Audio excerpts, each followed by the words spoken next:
Hello everyone, Ember here, and welcome back to a new video. In this one, I'm going to be taking a look at some new Raging Bolt deck lists from Temporal Forces. So, Raging Bolt is basically a turbo deck that aims to take massive 1-hit KOs to win the game.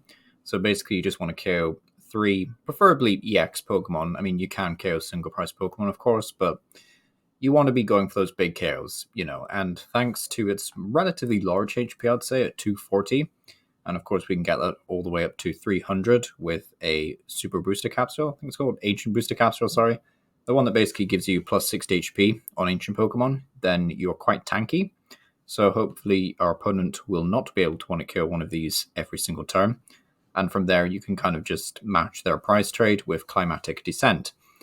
And there's also decent synergy with Sandy Shock's EX. So when our opponent goes to 4 or fewer prize cards remaining, Sandy Shock's EX will start retrieving fighting energy from the discard pile, which is definitely useful for this deck, and kind of why this card is even remotely viable in the first place, because even with Sada accelerating 2 energy every turn, this deck is rather flimsy in the fact that you need to be discarding 4 energy per KO roughly. So yeah, you're looking at a lot of maintenance to take 2 prize cards. So, we're losing VMAX basically, and single prizes, of course, are going to be a bit more annoying to KO, but we do thankfully have a new Crydon to help with that. But yeah, Raging Bolt, this deck how good it will end up being will be determined basically by how consistent and how frequent you can attach energies, and, what other ways can players think of to basically get energy into play, either with EXP share or, energy sticker potentially. So just a few options to consider. But yeah, 70 damage for each basic energy you discard from your Pokemon. Doesn't have to be the active, and it also doesn't have to be just either one or the other energy. We've seen before in the past with like Rayquaza VMAX, it was just fire or just, I think it was lightning energy. This one is either one, which is, of course, fantastic. So sometimes you might want to play a higher count of fighting energy, basically, to take advantage of Sandy Shocks. But yeah, definitely a decent card overall. Some of the new translations, however, we got Crydon and Prime Catcher. This Crydon does 30 for each of your ancient Pokemon in play.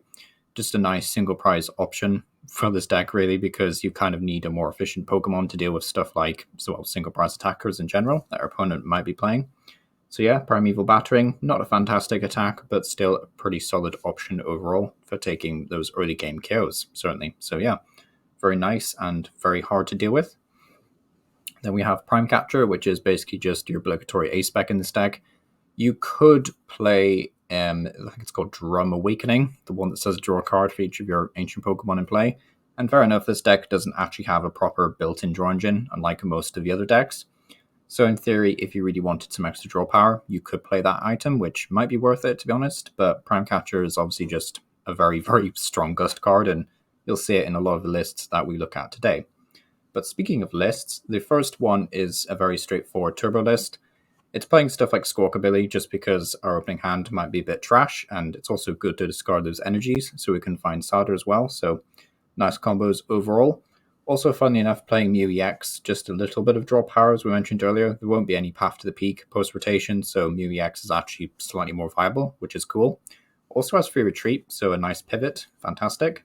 However, it is 180 HP and thus very flimsy, along with Squawkabilly, so you really don't want to be, giving out your opponent that choice to basically just boss for 2 prizes, because it's the same value as carrying a Raging Bolt. And more often than not, you'll have to discard most of your energy in play to get a KO, so it doesn't really matter what they KO for those 2 prize cards.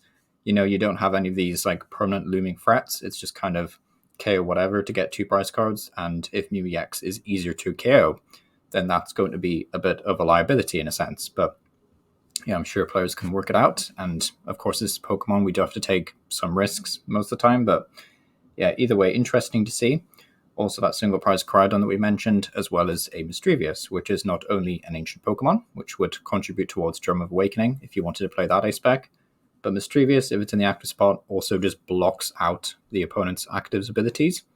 So stuff like Radiant Greninja, if it happened to be in your opponent's active spot, or Comfey, which is still in the format post-rotation, or I think Charizard won't trigger if Mischievous is in the active. I have to check that, but don't take my word for it. That might not be correct, but, other Pokemon that have abilities, if they're in the active spot, they can't use them. That's the bottom line of it.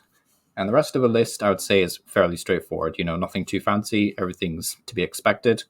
Playing switching card over switches because, surprise, we're all basics. So yeah, list is fairly straightforward. I personally don't like Pokestop. Is it? Yeah, Pokestop the stadium.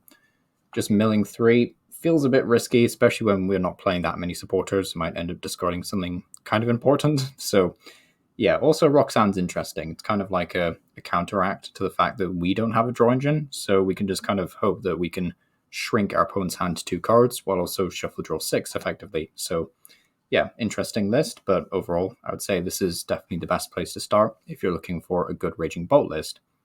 So next up is we have straight into the deep end of weird jet decks from Japan, basically, and that is going to be Raging Bolt Gardevoir.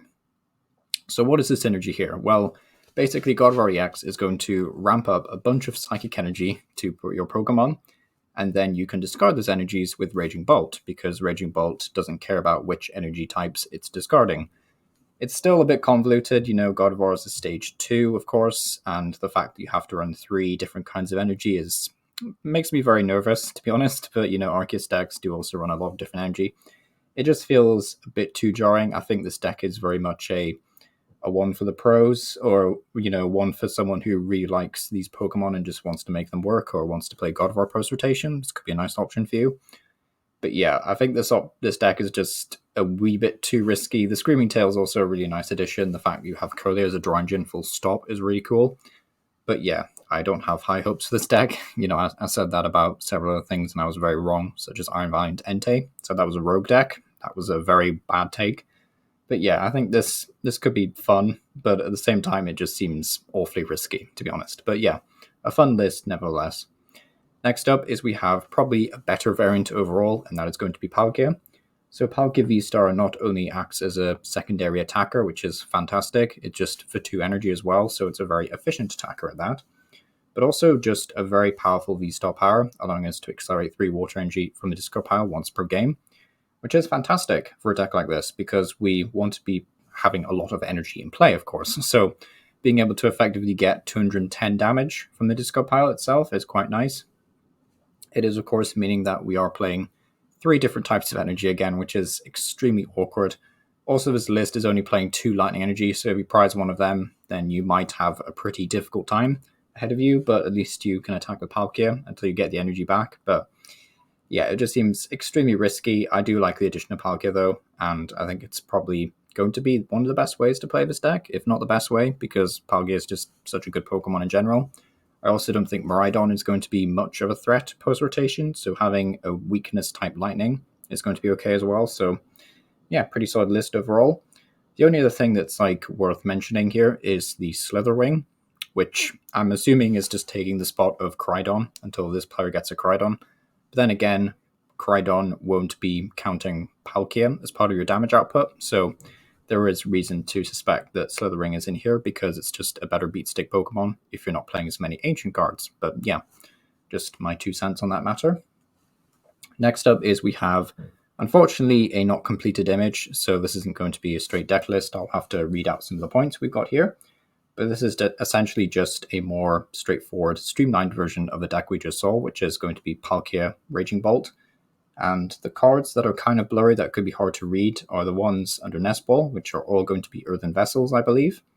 Next to that is 3 copies of Pokegear, 2 copies of Switch, and then it's 2 copies of Energy Switch, I believe, and then 2 copies of Ancient Booster Capsule, and 4 copies of Sada, and then 3 copies of Research. That's pretty easy, self-explanatory. So, interesting list overall. Also playing Iono, which isn't super common in these lists, but yeah. Overall, I think this is probably the best place to start with Palkia. I mean, this list that we just looked at, I like it, but Squawkabilly and Mew are just 2 prize liabilities in my head, so especially with Prime Catcher as well, that's another thing. You have to look at the larger picture here, which is Prime Catcher is going to be in so many decks. When playing Squawkabilly and Mew EX, just feels very risky and quite dangerous. But yeah, not to be too pessimistic, of course. If you want to play Squawkabilly, you want to play Mew, that's fine, but yeah, just something worth bearing in mind and being careful about. But yeah, overall, I think Raging Bolt has a lot of potential as being a really good aggro deck. I worry slightly that the energy cost is still too awkward, even when you're playing Palkia and Gardevoir. But yeah, should be interesting to see how this one pans out. And yeah, Thank you for watching.